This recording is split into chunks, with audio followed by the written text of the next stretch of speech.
पुढारी मशगूल झाले, त्यांना लक्षात येत नाही कदाचित ते काही कोटी रुपये कमावतायत, पण काही अब्ज रुपये या व्यवस्थेचं नुकसान करताय, कोणाच्या लक्षात येत नाही की एनसीएल नावाची दुबईत असलेली कंपनी, तिथं असलेली आपली पोरं सांगतात की हा कांदा नाशिकचा आहे, हा इथे एवढ्या भावात विकतो आणि तिथंच माझा बांधव असलेला तो 11, 12, 14, 15 रुपयात कांदा विकतो. हे पाप कुठे करायचं? हे पाप थेट 250-300 रुपये नफा कमावणारी ही मंडळी तुमच्या लक्षात काय येत नाही. म्हणून हे चक्का जाम तुम्हाला आंदोलन राजकारण वाटतंय का? माझा प्रश्न तुम्हाला आहे, राजकारण वाटतंय?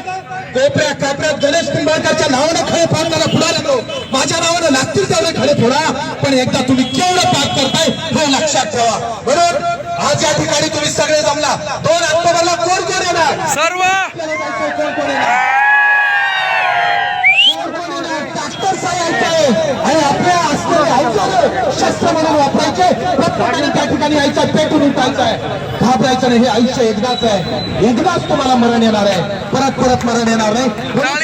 या ठिकाणी आभार व्यक्त करूया आणि परत एकदा सगळ्यांनी बाजार समितीत जाऊन आपल्याला त्या ठिकाणी शांततेच्या मार्गाने जायचंय, प्रत्येकाने शांततेच्या मार्गाने बाजार समितीत चालायचंय.